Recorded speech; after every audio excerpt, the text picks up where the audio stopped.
Other things to look out for, very important in this piece, as well as all those little hairpins between the clashing note and the resolving note, there are quite a lot of dynamics.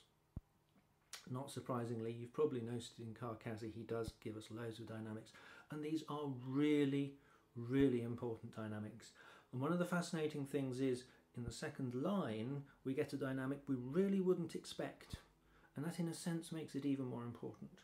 When you go up to the high C in the 4th, 5th, 6th, 7th bar, you'd almost expect that to be quite a climactic moment, but no, Carcassi says, piano, don't do that loud. You do the 5th bar with a reinforcement. The RF is a rinforzando, so you bring that out quite strongly, even though it's very harmonic with the chord that's underneath it. But then the C comes along and it's actually quite gentle, and then you get even gentler, and then you're fading away quite a lot towards the end of the first half, the first repeat half. Also notice there that you've gone from F with an A and the C in the bass, which gives it an unsubtle quality, because it's not a first inversion, it's not a root position chord, it is a first inversion chord. And then you finish that half with A minor, which is quite a strange place to go to, but again in the accompaniment you've got your A and your C, so he's given us quite a sort of quirky little moment that enables us to go back to the beginning if we're doing the repeat, and that accompaniment stays the same, of course, with the change of position.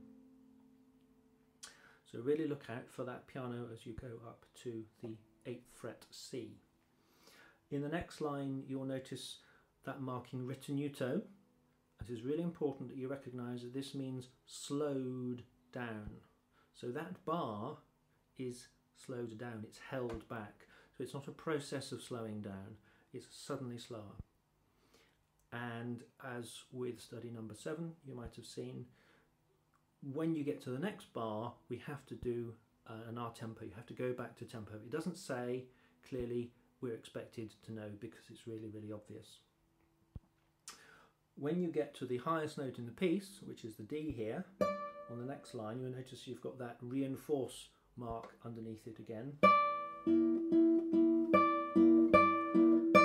And one of the things you have to decide here, in this passage that comes up,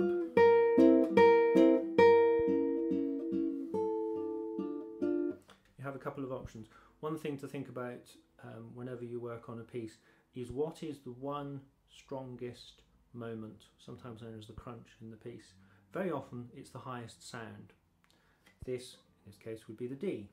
However, we do get a bar and a half of the same thing. That almost takes some of the impact of it away, because we get it for so long. Another thing to look out for is the chord that gives the greatest kind of twist or dissonant effect, resolving, and it may be that that comes here. There's something a little bit sort of pathos about that effect that you get there.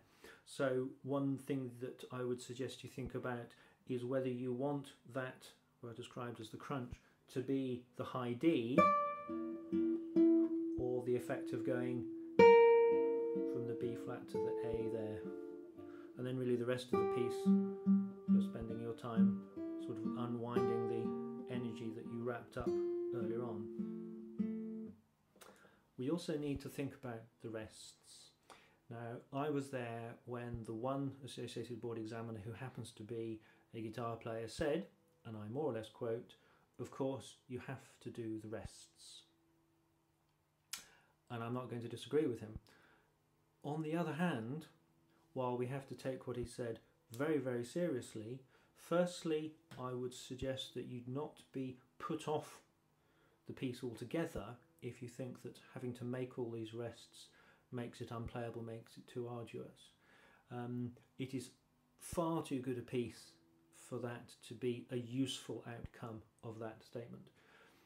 Also, at the same time, I would suggest you think of it as a challenge to your whole sort of technical capacity, so you can say to yourself, okay, I will approach the thing of doing these rests, and whether or not in the end I manage to do every rest in every place, it's something that my playing will improve if I address the issue.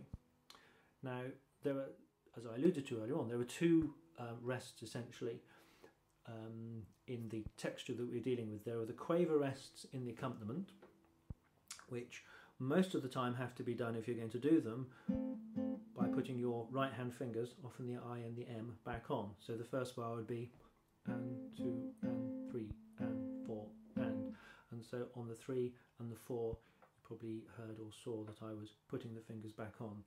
When the chord changes at the bar line, very often the rest looks after itself because the hand is moving there.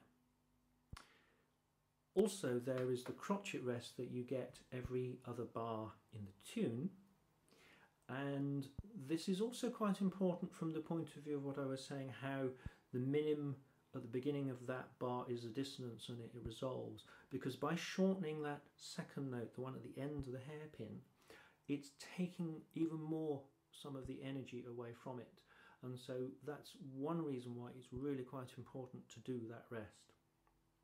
The one thing you might find occasionally is if you make that rest happen on the fourth beat of the bar, it might sound a bit kind of mechanical and sort of hard cut.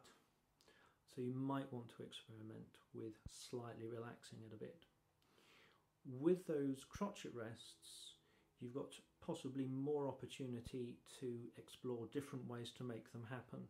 For example, in the second bar, you're playing an open string, so how are you going to make the rest? Well, you've just done your F onto the E.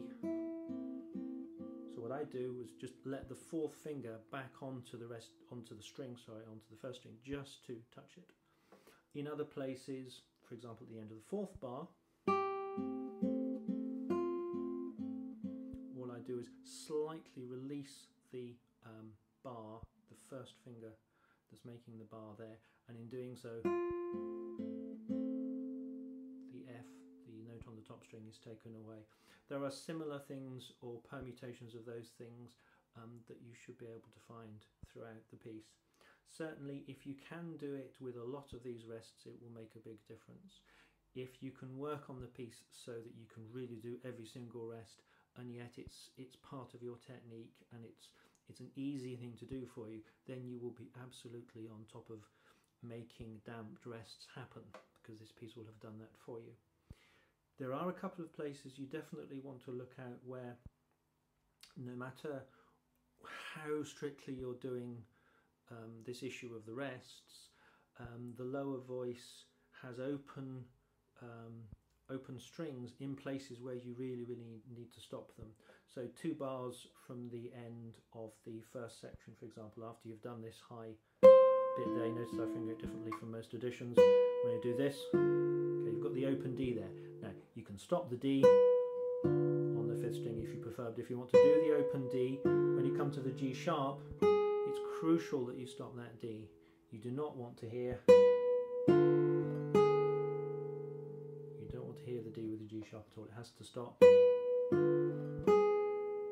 just there, putting the hand back on again to do that.